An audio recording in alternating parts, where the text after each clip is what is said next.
In this video, we look at example 3.3.5. For which values of k does the linear system have a unique solution, no solution, or infinitely many solutions? So this is similar to the previous example, except that we're given a linear system and not an augmented matrix. So let's first find the corresponding augmented matrix. So we have 1, 1, minus 1, minus k, 1, k, 2, 2 minus k, k, 2k minus 1, 3, k plus 2. Now we want to determine for which values of k the linear system has a unique solution, no solution, or infinitely many solutions. But this augmented matrix currently is not in row echelon form. We need to perform some elementary row operations in order to get it to be in row echelon form. That way we can identify the rank of the augmented matrix and the rank of the coefficient matrix. And so the first row operation I'll use is row 2 minus row 1. So the first row stays the same, 1, 1, minus 1, minus k. The second row is changing, so row 2 minus row 1, that is 1 minus 1, which is 0, then k minus 1, then 2 minus minus 1, that gives me 3, and 2 minus k minus minus k, so that's 2 minus k plus k, which gives me just 2 in that entry. Now I'll also perform an elementary row operation on the third row to change the third row, and that'll be row 3 minus k times row 1. If I use that elementary row operation, then the first entry in the new third row will be k minus k times 1, which is 0. The next entry will be 2k minus 1 minus k. So 2k minus 1 minus k, that's k minus 1. Next I have 3 minus k times minus 1, so that's 3 plus k. And next I have k plus 2 minus k times minus k, so that's plus k squared. So this is my new augmented matrix. It is not yet in row echelon form. I need to use one more row operation, and that'll be row 3 minus row 2. So the first two rows stay the same, 1, 1, minus 1, minus k, 0, k minus 1, 3, 2. And then the third row becomes 0, 0, and then 3 plus k minus 3, that gives me k. And then k plus 2 plus k squared minus 2, that leaves me with k plus k squared. Now this augmented matrix is in row echelon form. And now I want to find the rank of this augmented matrix. But I notice that there are certain values of k that will affect the rank. So the values of k that can affect the rank are 0 and 1. If k is equal to 0, then this entry in the third row is 0. If k is equal to 1, then this entry in the second row is 0.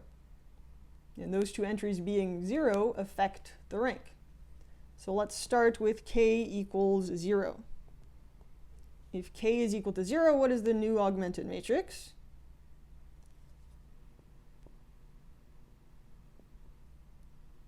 The new augmented matrix is 1, 1, minus 1, 0, 0, minus 1, 3, 2, 0, 0, 0, 0.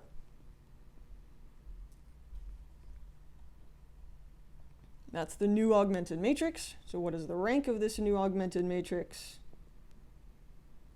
The rank of the new augmented matrix is the number of leading entries it has, which is 2. And the rank of the coefficient matrix is also 2. Therefore, the linear system is consistent.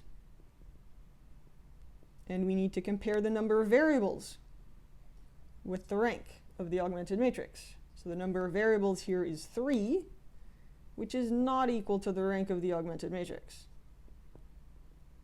which was 2. And so therefore, the corresponding linear system, in the case that k is equal to 0, has infinitely many solutions.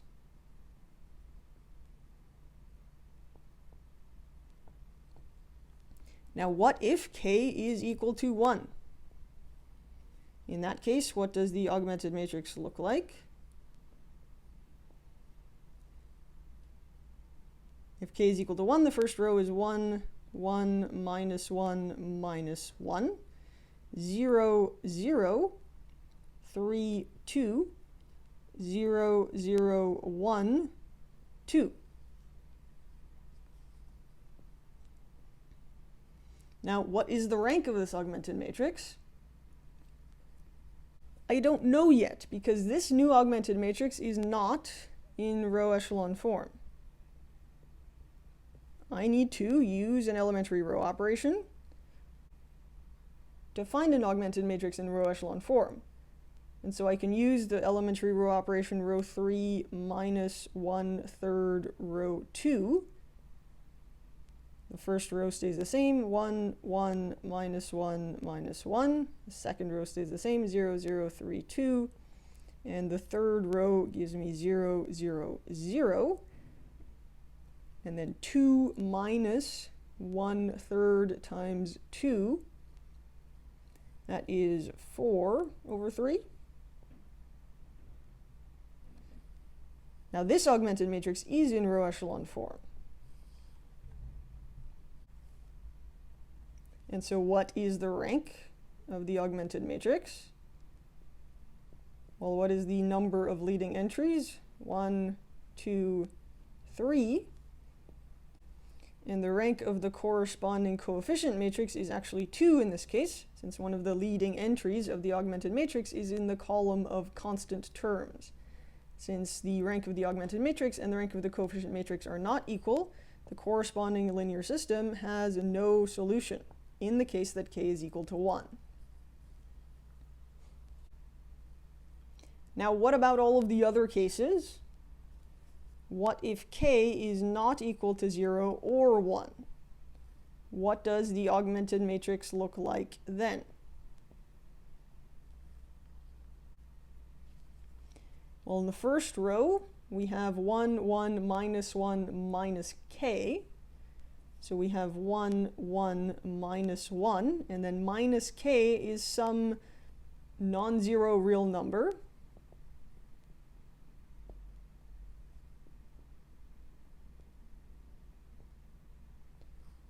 That's the first row. In the second row, we have 0, k minus 1, 3, 2. So that's going to be 0, some non-zero real number, 3, 2. And in the third row, we have 0, 0, k plus k squared. So here, we'll have 0, 0, a non-zero real number, and then a real number. So the square represents a real number. That number could be 0 in this case, because if k is equal to minus 1, then k plus k squared is equal to 0. Now, what is the rank of this augmented matrix? Well, how many leading entries do we have? 1, 2, 3. So the rank of the augmented matrix is 3. And so is the rank of the corresponding coefficient matrix. Therefore, the corresponding linear system is consistent. Now we need to compare the number of variables with the rank of the augmented matrix. The number of variables is 3, which is equal to the rank of the augmented matrix. Therefore, when k is not equal to 0 or 1, the corresponding linear system has one solution. So our solution to the problem in part A we want the values of k for which the linear system has one solution, a unique solution, and we found that that was when k is not equal to 0 or 1. In part B, we want the values of k for which the linear system has no solution, and we found that to be the case when k is equal to 1. And finally, the linear system has infinitely many solutions when k is equal to 0.